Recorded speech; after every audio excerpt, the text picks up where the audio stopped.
chosen to use the phone call instead of joining virtually. Comrade, can you hear us now? Hello, comrade. It almost seems as though the phone lines are equally as catastrophic. Yes, I can hear you very well. All right, beautiful. Thank you for joining us this morning. Yeah, thank you for having me. A very good morning to you and to the gentleman on the studio. Well, we appreciate you for taking our time to join us. We're talking about the 420-page book, one titled The Journey in Service, an autobiography of Ibrahim Babangida, which was launched in Abuja on Thursday, and the aftermath of the revelation that was made where he has acknowledged that indeed MKO Abiola was the legitimate winner of the June 12, 1993 elections. Let's get your thoughts on that. It's unfortunate that an elder statesman like Babangida will at this stage, decide to reveal what 90% of Nigerians already know. To me, it doesn't add anything. I think they say coward dies many times before they read it. If Abacha were to be alive, or General Husseini and many other top players or actors during his regime, I'm sure he will not be saying what he's saying today. He will not muster courage to say these things. But because they are late, that's why, and he has seen himself more closer to the grave than,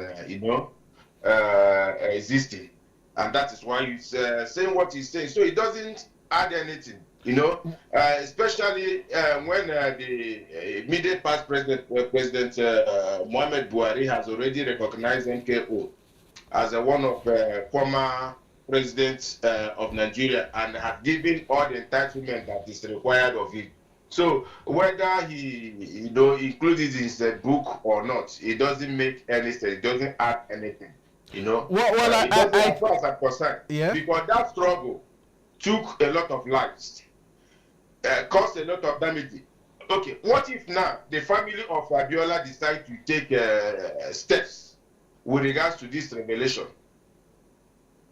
Well, I believe the family might not really be interested in carrying out any legal tussle or battle with the federal government or even with IBB himself concerning the June 12 issue. I mean, it's been over 3 decades right now, and the fact that he cited that the authorization for the annulment did not necessarily come from him, but rather from General Sani Abacha, who had made the announcement for the annulment. And he also mentioned that there were some stronger forces far above him that would have killed him and the president-elect if he had gone ahead to swear in that president. Simply put, he is not worthy to be a leader as at that time if his life is more important than Nigerians. That's why when I started, I said that there are days that say that cowards die many times before their death. And if he's claiming that there are forces, maybe those forces are no longer there. That's why he's coming to say anything. So he shouldn't be, in fact, he shouldn't even worth a discussion, because as far as we in the civil society are concerned, many of our comrades who participated in Nadeko days, in struggle for democracy, we not even hold this revelation with the picture, so because we already know that. And it's unfortunate that it's coming now to open wounds that we believe that has been healed, coming out now to tell us what we already know. Come now to tell us what have caused a lot of loss of lives, properties. Many people died.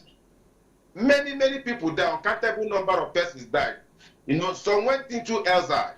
So him coming out to say what he's saying now is very, very unfortunate, to say the least. And it's not appreciated for some of us that are in the struggle for a better Nigeria. It's not appreciated at all. Yes, you may put it that it will be, okay, what examples are we learning from it? I quite agree with the current president saying that he made the chance to become a hero. Yeah. He actually made the chance.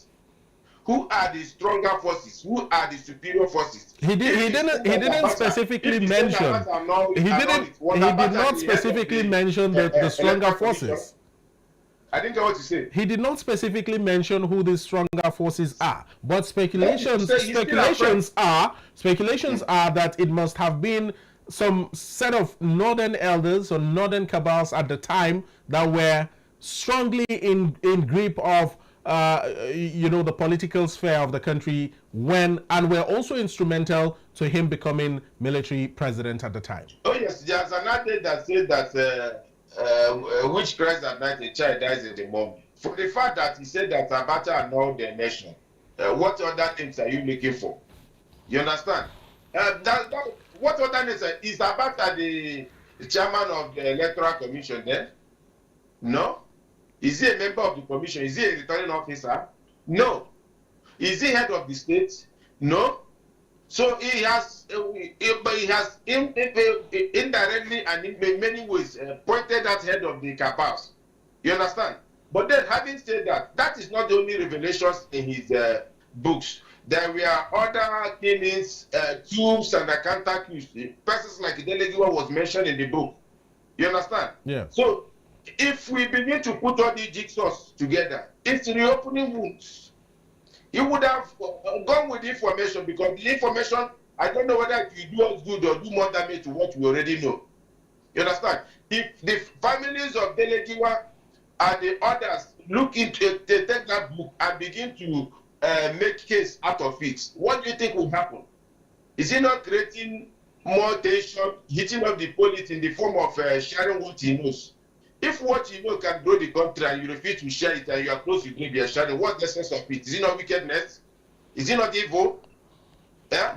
And even just suppose it that in launching the book, they have raised close to 17 billion naira. Shows you how they are running the country. So to me, it doesn't make any sense. He would have continued with his knowledge and go with it, because I don't know how powerful the knowledge has been to the country. Now, Comrade Kachi, one person was notably absent there in a gathering of former Nigerian leaders, and it was the former President Muhammadu Buhari, who in 2018 thought it wise in some honor to MKO Abiola to move Democracy Day from 29th May to June 12th. I don't know if you make much of his absence, and is there much in that immortalization of June 12th as Nigeria's Democracy Day going forward? Let's get your thoughts. That is why I say that Buhari is what is onions, he's the, before Buhari, we have had other presidents. We have had Abacha, we have the NASS, we have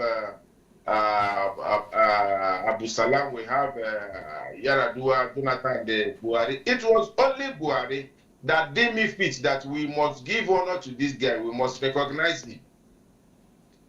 He accrued all the necessary royalties and respect to the family. The honor that is the well-deserved of a former leader, even though that he was never given even if 1 hour to rule for all the effort he put in. You understand? Then he also changed the Democracy Day. A lot of things were named after MKO, including National Stadium. So it makes a whole lot of sense, and I think we must give him his flowers. And so for him to avoid himself from such gatherings shows that he's actually a leader. I don't expect to see Obasanjo who benefited from the demise of Abiola in 1999, but did not recognize him. I don't expect to see him there. I don't expect to see even Jonathan. They are all trying to partake in the, I don't know how to put it, but then let just because they are leaders, I will just ignore them. But Comrade Kachi's invites were sent out, and I think they sort of honored the former military president due to the influence he has and the fact that most of the people sitting on that round table with him were at one point either military or civilian presidents in the country. Don't you think that moves like that of former President Muhammadu Buhari are things that could further, fuel the national divide we're already seeing in the country at the moment? Don't forget that it was the same IBB that took over from Buhari. Certainly. You understand? Yes. The pains are still there. That's why I asked, him coming at this time claiming that he's presenting a book or launching a book, what are he trying to say? In fact, what he's trying to do is to clear his conscience, so that whenever the will come, to the next word, he will have a more freer mind and be at peace to himself. But to me, it doesn't make any sense. You have hidden this evil for this quite period of time. What if he had wanted this maybe forgiveness, because that's what he's trying to do. You reveal the truth so that forgiveness will be divine. It will be much more easy. Why can't he do that when Abacha died in 1998? He kept it, meaning that if we even prove that book very, very further, there will be more revelations that we are not contained in the book. He only tells us what he wants us to know. So it's unfortunate that we are in a country that there are no consequences for bad behavior. You understand? If there are consequences for bad behavior, most of them that assemble there will be behind bar, including former Senate President, that is David Mark, who were part of the military ruling council there. Now, let's look at another comment that President Bola Ahmed Tinubu made that is also evoking thoughts this morning. He says as much as he blames IBB for not changing history or being bold enough to do what was needed at the time, he, on a lighter note, still appreciates him from aiding his return from exile and playing a role in his involvement in Nigeria's politics. What do you make of this statement from President Bola Ahmed Tinubu? That is what is expected of the leader. You use one hand to hit, use the other one to draw closer. I'm sure that if Bola Ahmed Tinubu is not president today, he may not appear in that gathering, because he's part of the leaders in the Nadeko days. But due to the position he holds today, he makes it almost statutory to honor a former head of state. You understand? Yeah. You can't, cripple me, and at the end of the day, after crippling or breaking my legs, you still claim that you are buying me shoe. Which leg to wear the shoe? It's just 6.5 dozen. You can't make people to lose their lives, properties lost. You disfigure persons. You understand? You deny persons his fundamental right to enjoy what he has labored for. And you are coming back to say that he aid you to coming back. He's just trying to do damage control. Let it not look as if, as the president of the country, he came to the occasion and a few speech he makes, if he's been analyzed, it will hit hard on the author of the book. That is what I think he simply did there. That does not take away the fact that what IBB did was evil. It's pure evil. Well, let's mind our tone and watch our words now, Comrade Kachi. In as much as I understand that you are aggrieved, but you are live on TV and you cannot but we can't use such unprintable words on the former military president. You can voice out your concerns without necessarily being condescending or directly insulting towards him. I withdraw it, but what he did is totally wrong. Okay, it's very wrong. That's better. I don't know how to express it. You understand? You waited for 32 years. Come on, 32 years. Now, Comrade Kachi, in writing some of this historical injustice, I believe historical injustice is a better choice of phrase to describe this. 16 billion naira was raised towards the book and the building of a presidential library. Many analysts in recent time have talked about the decay of the national libraries across Nigeria and the fact that it almost seems as though libraries are becoming more of a museum in Nigeria. Would you say this investment in some course going into the future would help re-engender the learning culture and history, which is now becoming a fading subject across major institutions in Nigeria? What's the hope for history and history books in the place of education in Nigeria following the 16 billion naira that was raised? Well, it's a good one that such amount of money has been raised, and more money is still coming with regards to the provincial library. And this is not the first time we have heard of such.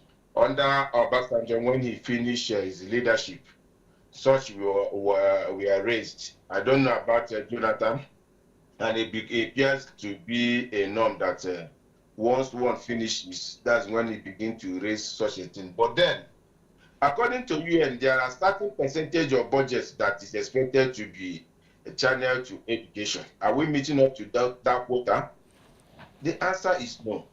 If actually we make education a priority, there are certain things that is expected of us to do as a nation. You understand? It shouldn't be chasing shadows. You understand?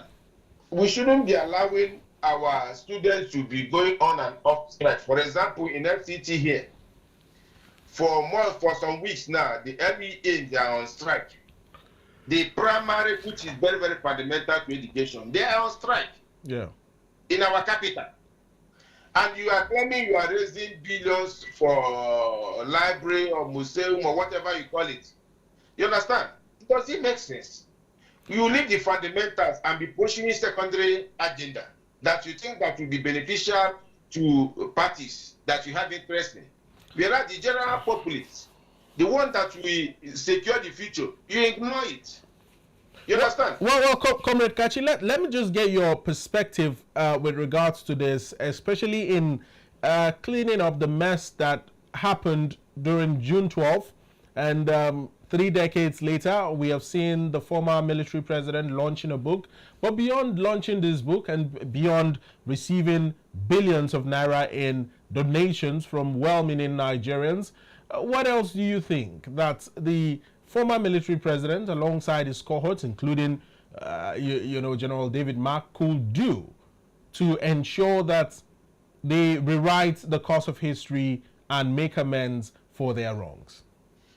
It should start with sending public apology to the family and to the Nigerians in general. That will go a long way to, ensuring healing. Letting people to let go. You understand? It's not just you writing and attesting that somebody actually won the election and meet all the requirements. It should go beyond that.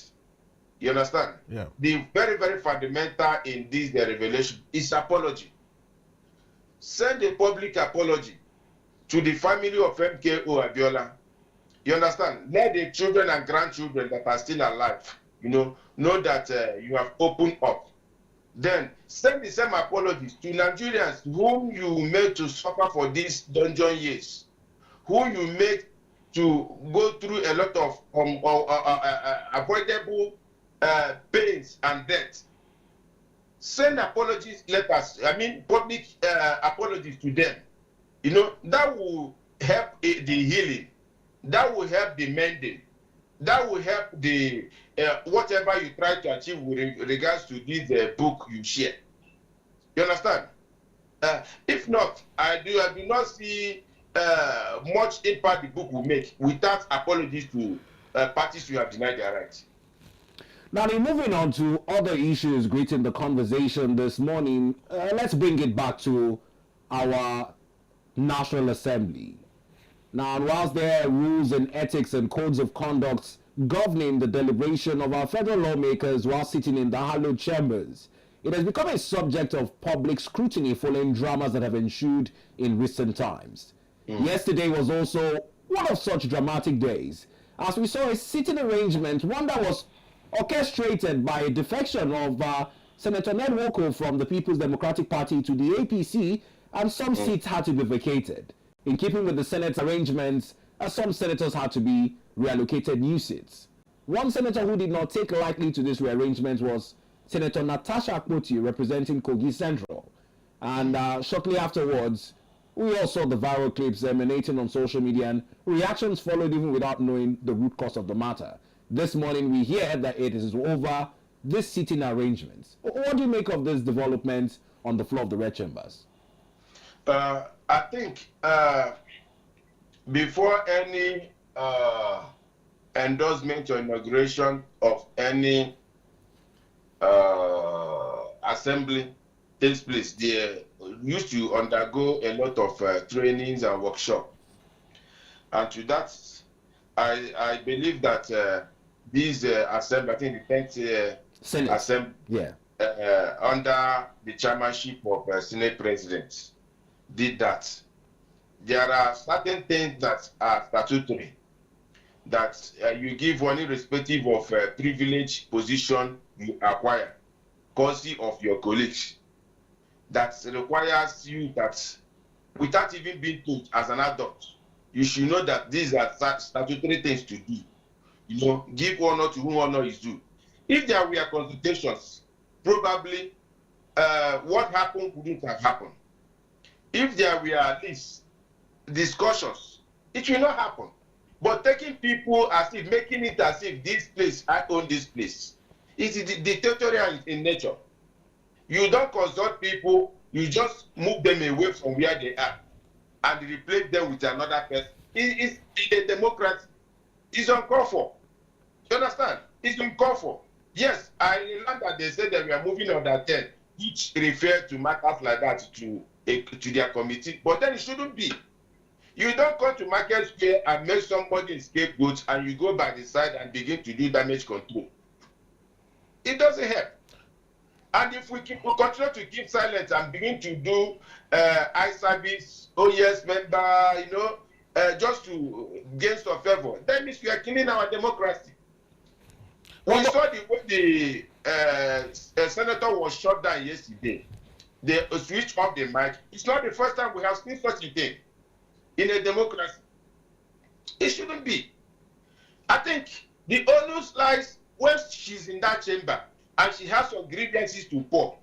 As a leader, as a husband, as a father, you give listening ear to it. It's not by switching off mic, making it noisy and what have you. It doesn't make sense. It doesn't show maturity. Now, The leadership of Senate President Abiola.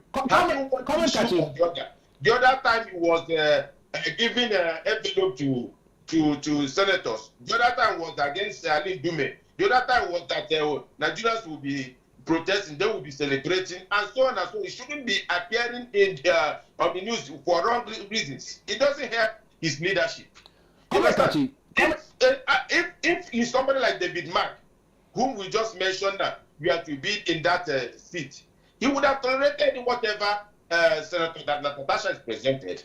And listen attentively. Then use maturity and most polite approach or civil approach to approach such a thing. That does not mean that his aims cannot be achieved. But shutting her outrightly down doesn't help out. Even if you want to make connection, that certain things can be referred to committee. There are better human space you can do that without showing maybe a form of arrogance or power intoxication, and it doesn't help us. It doesn't help us in good light. Kamekachi, now the issue is one of those issues we always call minimal. If a seat would change the position of whatever motion or prayer you want to raise as a lawmaker in the House, would that be a challenge? Wherever you sit in that House, you'll be afforded a microphone. If an instruction as kindly acknowledge your newly assigned seat became a problem, do you think that there might be other underlying issues which were marked on the seat relocation? Because to me here, I don't believe if the seat I'm assigned to still has a microphone, I wouldn't take that seat. What's your opinion on that? That is due. There are much more to it.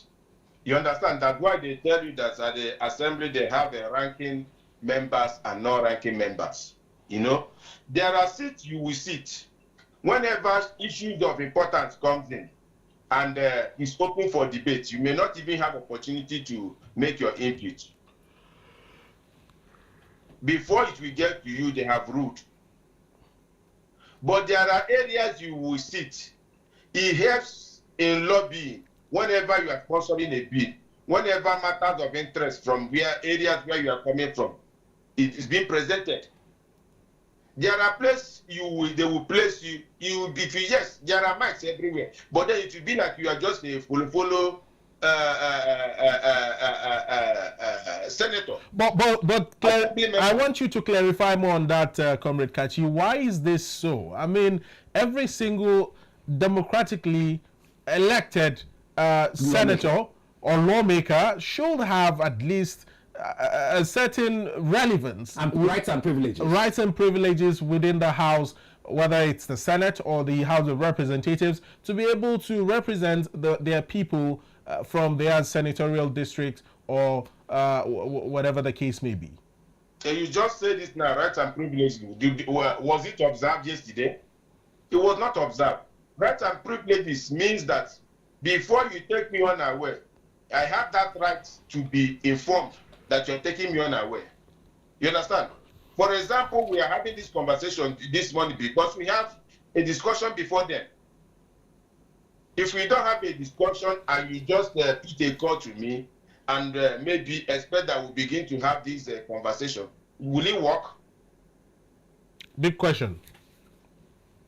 Do you understand what I'm saying? Yeah. So you don't just, maybe you wake up and you think, maybe this is my place. I can do it the way I like. Whereas it's a public place.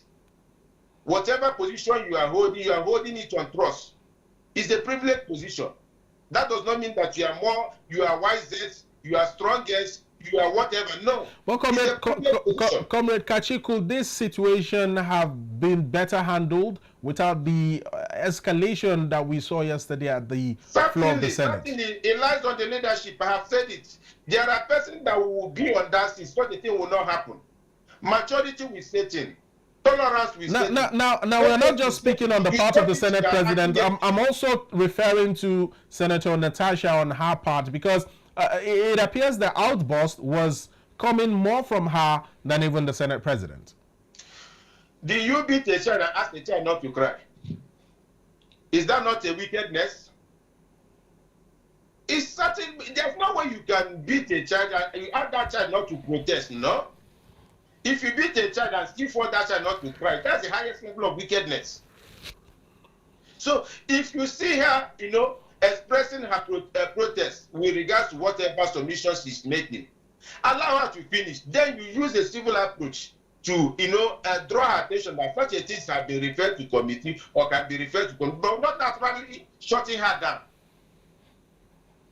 You don't hit in the bush and come to the road and ask who is knitting. This is what exactly happened there. From what we have watched, I expected better from the chairman of the National Assembly, who is the Senate President. If you have a woman in the house, is that how you shut the woman down? You should be tolerant as a leader. In moving to other issues, many say at times the federal lawmakers get sidetracked by party drama and such issues that we saw on the floor of the Red Chambers when there are other pressing issues. Now, a U.S. Congressman, Petty Scott, made allegations saying that U.S. aid was used to fund Boko Haram. Now, his fellow countryman, who is the ambassador of the U.S. to Nigeria, yesterday countered that claim, saying there is no evidence. But on the part of the 10th National Assembly, members in the House of Representatives are calling for an investigation. The Senate has also issued summons to the NSA and security chiefs. What do you think would be the biggest business of the day heading into the next plenary session for both chambers as regards these weighty allegations, even with the counterclaims coming from the U.S. ambassador? It is not new, just like what IBB let Nigerians know with the launching of this book that Abiola actually won the election. It is a well-known fact that there are Western influence with regard to insecurity in Africa, especially in Nigeria.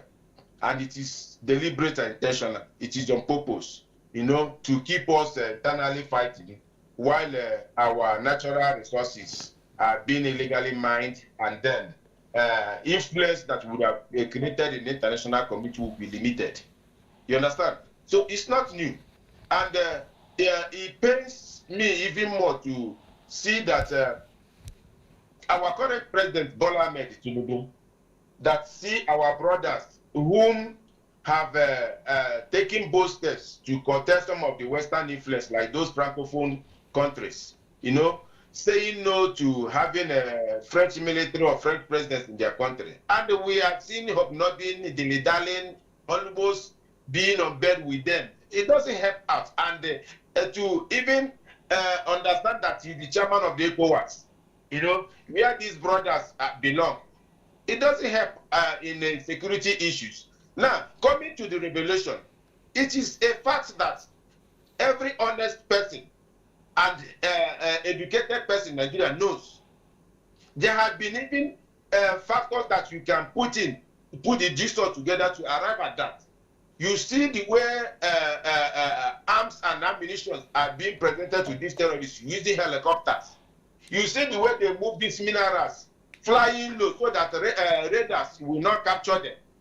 We see the way those areas where they mine both in Zamfara and other northern areas are not being attacked by terrorists and bandits. You understand? It wants to tell you there are a lot more to it. You understand? So it's not a new thing. And what the ambassador, US ambassador, is doing is what is expected of him to do, that anybody can do, including you and I. Climate control. Well, Comrade I think that the member in the Congress in the United States that reviewed that has more facts than him, and I'm sure that ambassador also has facts. But what he's doing is what is expected of him to do as an ambassador representing his country. Comrade Kachi, let me take you back to some comments made yesterday by a former jet fighter pilot with the Nigerian Air Force, who is now retired, a retired Air Commodore, where he cited that at the height of the Boko Haram insurgency, or following the fall of Muammar Gaddafi in Libya, there was so much influx of weapons and ammunition from that part of the continent into Nigeria that at some point you could virtually go to a market in Bama or Bagai in Borno State and purchase firearms from a market openly, the way you would go to the market and buy peppers or onions.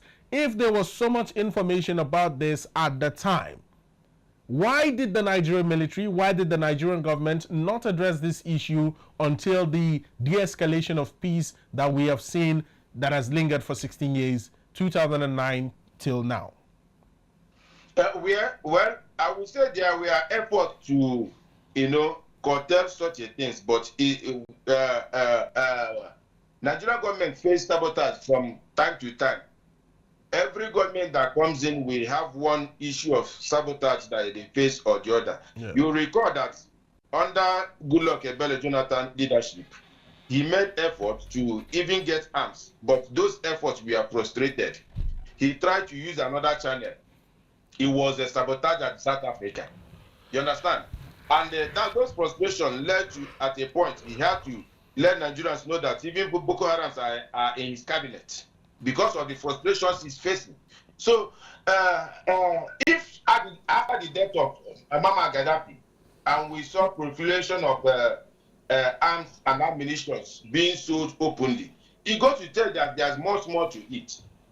You understand? There's much more to it. And that collaborates with the revelation by a member at the National Assembly. I just noticed recent time that even those with decent voices that reveal most of these things or try to make this country to work are being suppressed in recent times. It appears like the more you know, the more you endanger yourself. We have seen the likes of Professor Usman Yusuf that has been put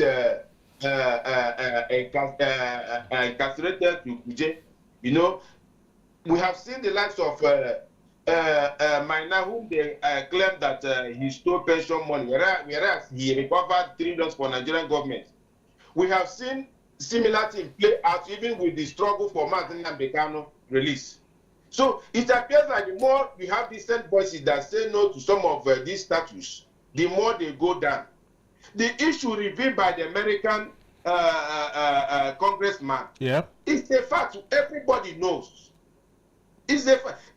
Even under Donald Trump leadership, was it not his leadership that are revealing the use of USAID? Now, Comrade Kachi, some security experts are of the opinion that the way we overanalyze things in the country and make virtually every single issue a matter of ceremony is the major problem here. Because if such a revelation is coming from a U.S. lawmaker, Nigeria doesn't need to start announcing that it has to hold meetings or set up panels or committees, to investigate. The investigations should have gone on, underground without even blowing it out to the public. Why do we put so much ceremony around issues that are critical like this? It's not ceremony, it's politics. It's playing to the gallery, and that because of the set of persons we govern. You understand? Because of the set of group we are. If maybe it's a nation where they have like minds, they have one mind, maybe they share one language, they share one understanding, things will not be going that way. But now that if issues are going back and you raise, they begin to profile who you are, the tribe you come from, the religion you belong to, etc., and they begin to use propaganda to miss whatever you are presenting. That is why you see us playing to the gallery, to make it look as if we are working. And that is where it will end. Now, Kachi, let's also carry our viewers along. We have a report coming in following our coverage of activities on the floor of the Green Chambers in a motion moved by Honorable Inua Yahaya. It was on calls to the National Assembly, particularly from the House of Reps, to investigate this matter. So we'd just like for our viewers to watch it, and then when we come back, we'll just get your thoughts on this issue as well, so that everyone is carried along on how much of an effort the federal lawmakers are putting, notwithstanding. So we'll just take a listen to it and come back to you in a bit. Stay with us. Concerned, Mr. Speaker, that such allegation, if not thoroughly investigated,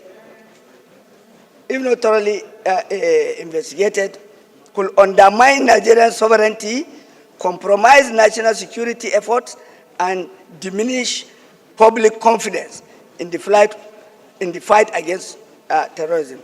Worried that failure to unearth the truth behind this weighty claim could embolden criminal and terrorist element, further exacerbating the insecurity challenges confronting the country. For an allegation to come out from the U.S. Congress, for those of us who have had some relationship with the way and the workings of the U.S. Congress, it is not a matter that we should shy away from looking into. Mr. Speaker, the congressman that spoke about this matter is a ranking member in the Congress, so he knew what he was doing. If you go to Maiduguri, go to their airport, each time you will see at least 2 to 3 private jets parked there, owned by NGOs. Most of the offices in Maiduguri are owned by NGOs. And Yobe, what are they doing there? And the insurgency is mostly in the north. What are they doing there?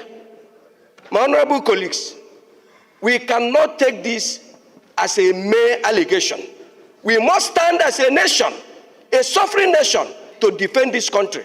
We must investigate the donor agencies. Number one, how did those money came into the country? And how were they utilized? These are the questions begging for answers. There was once a former military president that said, once an insurgency lasts for 3 days, there's sabotage and there's government in power that knows something about it. Now, this activity is on the floor of the House, and we still have Comrade Kachi Gerald over the phone reacting to these issues. Now, Comrade, are you still with us? Oh, yes, I am. You followed the statements made by lawmakers on the floor of the Green Chambers. They're asking that NGOs, particularly those operating in the Northeast, be also invited under this probe, and that their channels of funding should also be scrutinized A particular lawmaker also cited his experience visiting the Maiduguri airport, where he says some NGOs even have as much as 3 private jets docked there. Is it particularly alarming that some of these NGOs have had their activities unchecked over time in their operations in Nigeria? Well, the issue of NGO being checkmated has been on and going. You know, it's just like something that we expect that it will happen, and it's happening. It's just like what I said earlier: wind spreads at night, a child dies in the morning. The real issue is not even the NGO. So let us not use NGO as a scapegoat to dodge the real issues. Assuming without conceding that investigation is carried out and it becomes a fact that USAID or AID, you know, is involved in sponsoring terrorism, insecurity in Nigeria, among other places, what will Nigerians need to do? What can we do? What are we going to do? Well, that was why that lawmaker at the floor of the he said that these are the questions begging for answers. Yeah, it's just playing to the gallery as far as I'm concerned. You understand?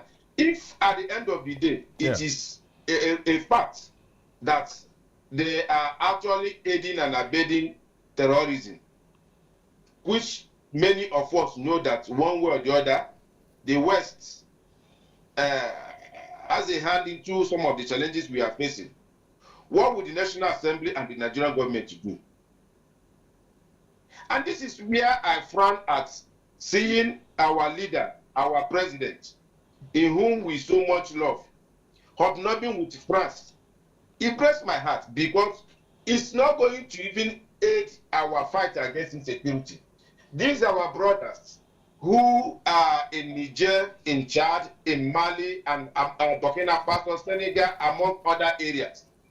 And many of them belong to ECOWAS, some are not. And we need their collaboration to fight these guys.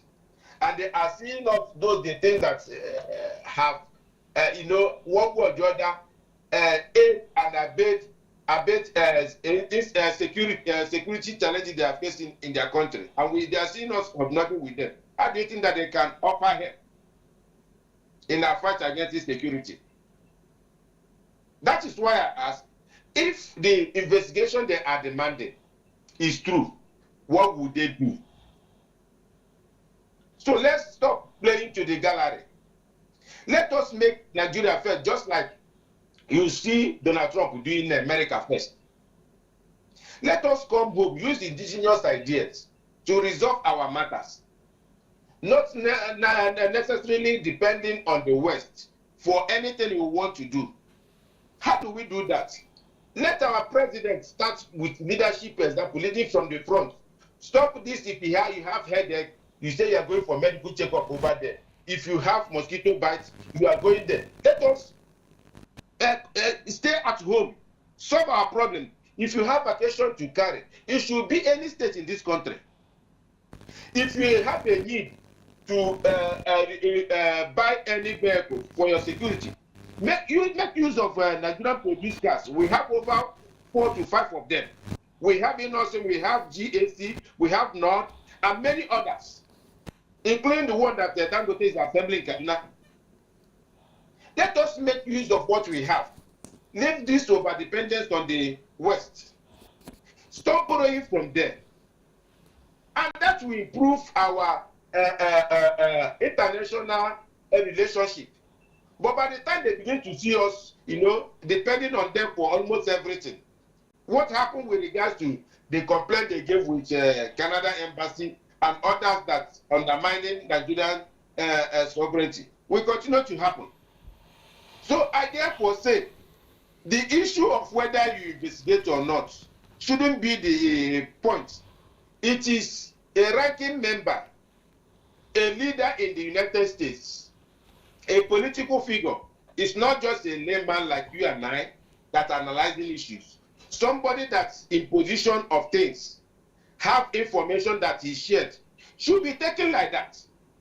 And we should work on it. USAID aids that still have office in Nigeria should be closed. Any NGO or organization that is found to link with them in terms of collaboration or what have you should be, shown the door, exit door, including the Red Cross. You can, during the day, appear to be with us, but at night you are a witch that is causing our problem. It shouldn't be so. But Comrade Kachi, when you say if USAID is found complicit, they should be shown the door from the country. Mind you, Nigeria enjoys humongous amounts of money when it comes to aids in all forms from USAID. Inasmuch as we want to purge our country of this irregularity or this hindrance towards the fight against insecurity, we should also be looking at the benefits that we have sort of enjoyed and continue to enjoy from some of these international donors. How do we ensure that we sort of sift through this long list of NGOs to let go the bad eggs and keep the good ones for the benefits of poor and vulnerable Nigerians who continue to benefit from the NGOs? That is the issue now. That is the main issue. We don't need those aids. We can stand on our own. Are you sure about that? Take care of our issues. Are you sure about that, Comrade Kachi? Certainly. Before the coming of the white men in our land, the form of civilization or colonization, or what do you call it? Have we not been existing? Have we not been living? We have even more moral grounds then. We have culture. We have ways of doing things. No, there's a report. Let me give you a typical example. Okay. A situation, for example, in Agric, and we have ways of doing things. Say, we plant beans, and after doing our beans, you can use it to make akara and other things, moi moi, and it's not being celebrated. And we have corn that you can use it to make pap. It's not being celebrated. They will harvest the corn, go back, use it to do cornflakes, Quaker oats, other crunches and what have you, and come back. It makes it look as if it's being celebrated. Whereas those local ones we are doing have more nutritional value. And it makes us dependent on them. I will give you another example.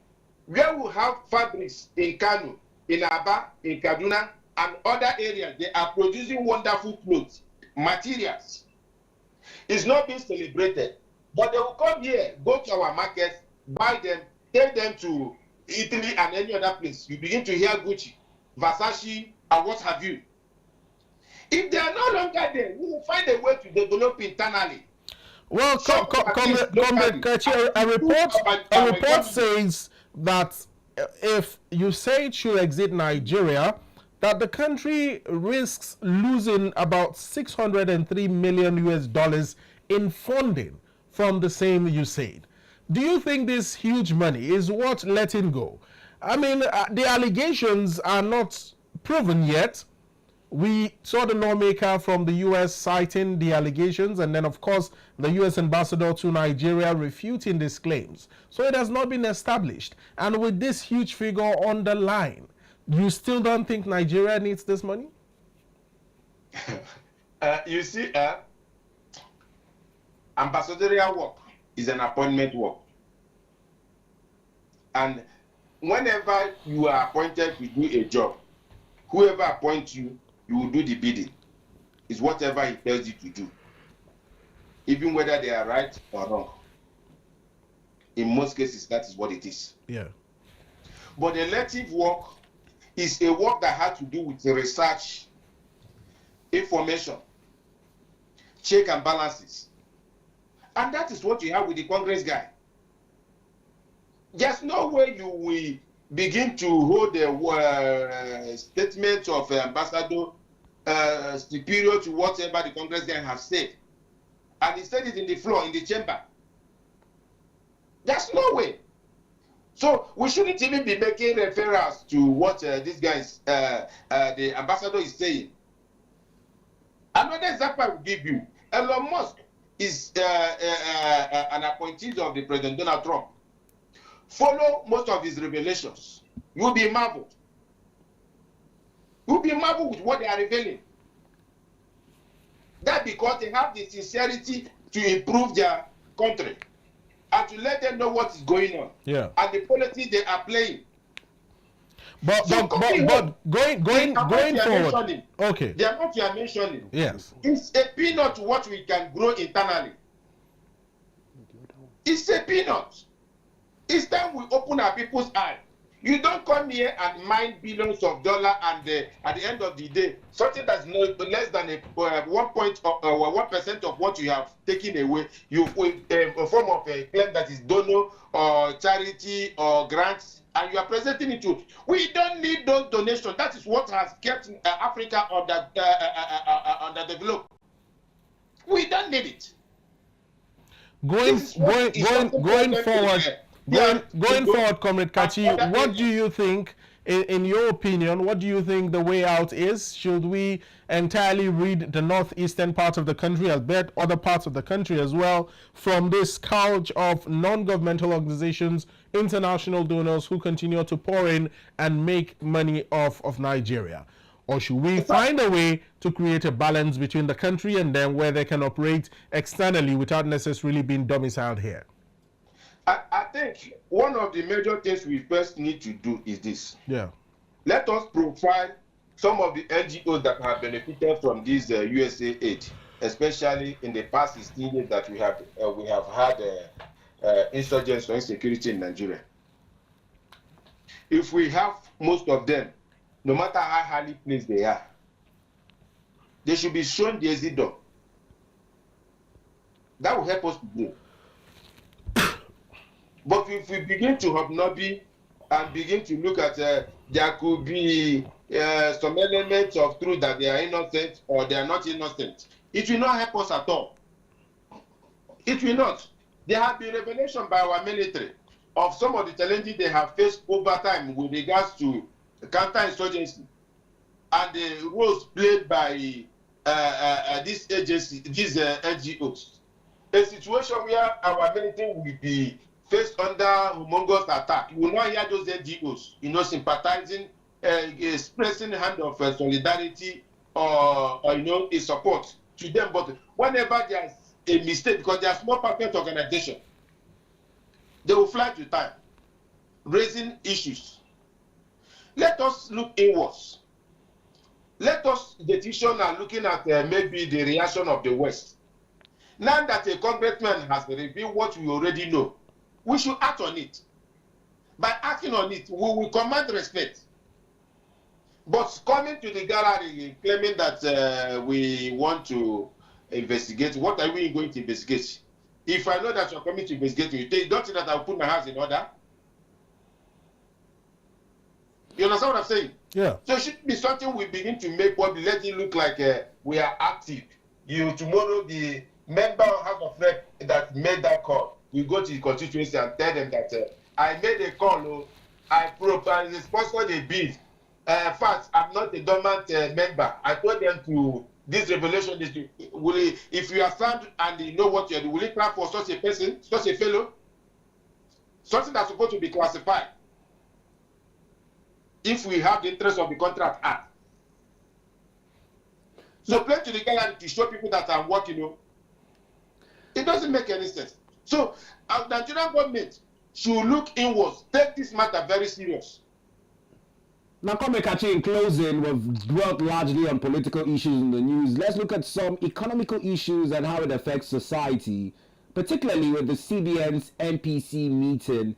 It has decided to retain interest rate at 27%. Many are looking at this as to how it would affect access to capital in terms of loans and interest. Economic analysts are warning that this is not good going into the 2025 year. What do you make of this development? There's no way we will come out of this high inflation we pushed ourselves with regards to some policies we are bringing on board with this interest rate or decision that the CBN are making. And you think that you will elevate people from poverty line to maybe a comfort zone. No, it's not possible. If you truly want to make your people to grow, the interest rate should be on single digit. And don't forget that when you create these policies, those who are on the sidelines that are not registered, that from time to time they offer help to the neighborhood where they belong, we follow suit. For example, you are making interest rate not just double digits as high as that number you just mentioned. It's simply put that those that are not registered, that from time to time they are indulging in illegal things, maybe offering to give loan to people or offering to give people money. We not just based on it, they will even increase it to 50%. It becomes second day modern day slavery. And at the end of the day, you are expecting to lift millions of people out of poverty. No, it will not work that way. That is the reason why some of us have been shouting on top of our voice. Federal government, whoever that advised you that subsidy is not good, it's not in the best interest of the masses. When they remove subsidy, we were shouting, no, it's not good, it's not good, it's not good. They say our refineries will work. And we believe that once our refineries start working, the money that we are using to claim that is landing costs, insurance, etc., will go, which is subsidy. It will no longer be there. Where we drop. But now we start producing. Dangote is producing, the NPC is producing. They are still selling high. Now, what do we attribute this irregularity to, considering all the calculations that were made by analysts or financial analysts with regards to the removal of fuel subsidy, and yet it appears that the removal of this subsidy isn't benefiting ordinary Nigerians in any way? Yes, it's not benefiting ordinary Nigerians in any way. In any way you put it. It's in the transport, economy, health, education, sport. In any way, it's not benefiting us. It's not benefiting us. In fact, it's causing people to go into depression. Jobs are being closed. I mean, people are losing jobs on a daily basis. Companies are running down. And you are sustaining such a thing. Now that we have started producing, don't forget that apart from the crude we sell in the international market, and they are telling us that market forces will determine the prices of our goods and services, like this energy production, like fuel and others. If you look at those, you say, okay, this like that doesn't work that way in anywhere, in any oil producing country. Nigeria set aside over 450,000 barrels of crude for domestic use, meaning that if you like, you do it for free for your people. It has nothing to do with your OPEC target. It has nothing to do with international price. And ordinary Google search or even AI search will tell you that with crude oil, if you do all the numerous things you after refining you produce, if you decide to give fuel free, you still make profit. So why are we selling this high as almost 1,000 naira?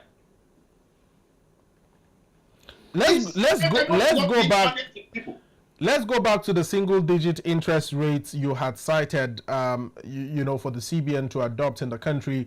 How feasible is this, considering the fact that I think the last time Nigerians smiled at an actual single-digit interest rate in the country was in 2009 or so, where we had a 6% interest rate coming in from the CBN, but now it's almost at 30%. Do you think this is viable, considering inflation, considering all other indices or economic indices attached to it? It's not. It's not viable. Can never be viable. What you'll be having with this kind of policy is that you continue to have bad loans. If you continue from year to year, you will continue to have bad loans. It will create more cases, civil cases, where loan lenders will continue to take a lot of people to one police station or court or the other, and creating pressures, unnecessary pressure on the populace, especially those who are working in the financial sector. If you are employed today, you'll be given a target to be following a debtor up and down. Now lastly, Komekachi, because of time, last question is on the exchange rate. This morning, in keeping with some of the indices and projections in the 2025 budget of having interest rates at 1,500 per dollar. We're seeing an official market rate that is nearing that projected reality. How would you say we're faring in terms of the current administration's policy towards floating the exchange rate? It's one of the twin policies that this government, embarked upon that has caused untold hardship. Now that we have seen subsidy has not been a blessing, removal of fuel subsidy has not been a blessing to the masses, but rather to the ruling elites. And now flotation of Naira, which has caused Naira to more than 300% increase to what we are seeing today from what they inherited. It shows that the ruling class, I don't know whether to say whether they are sincere in what they are preaching to us, that they care about us. It has not helped us. Why don't we go back to, protecting the Naira, defending the Naira? Why can't we do that? You understand? And if maybe you are saying that the treasury is empty and maybe these policies will help to put money in there. No, it will not. It will create more loopholes for criminal-minded persons in government to continue to loot. If you are looking for money to be in the treasury, there are people you can make use of. You have people you have kept in jail like Abdul Rashid, my dad, that helped you to recover trillions under Jonathan. He recovered under Buhari. You have people like Prof. Usman Yusuf, whom stopped a lot of shenanigans that are going on with regard to National Health Insurance Scheme that is being put there. You have Obla, Barrister Obla, I'm forgetting his name, Steph, that help to make recoveries. Then you cut down costs. As of today, we celebrate some governors like Kogi State Governor Usman Ododo for giant strides he's taking that state. That's because he cut costs. He did not embark on buying SUVs upon inauguration, just like every other governor would do. He still maintained the one that he inherited from Yaya Bello. You understand? He uses that money that he would have spent in those areas to pay salaries that previous government couldn't pay. And he's not just paying salary, he's paying over 75,000 naira minimum wage in state. Unlike what the previous government was doing, either cost, pay her, or what have you. So if you cut down costs of governance, implement your science reports, you understand? This money you are looking with this twin policy that is killing Nigerians will be gotten. And the economy will be strong for it. And there will be transparency and sincerity of purpose, not issues of where you have over 5 to 8 presidential guests. You are looking for extra one a day, claiming that you are having 40 ones.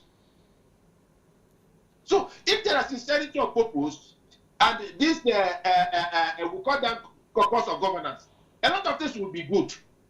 Now that we have seen these twin policies have not done the Nigerian masses good, but only ruling class. If they are sincere about the Nigerian masses, they should go back to and review it. Well, is either they return the subsidy back, or they direct NNPCL that the crude oil that is meant for local productions be used to produce fuel at lesser price, at least 200 naira. A lot of things will crash.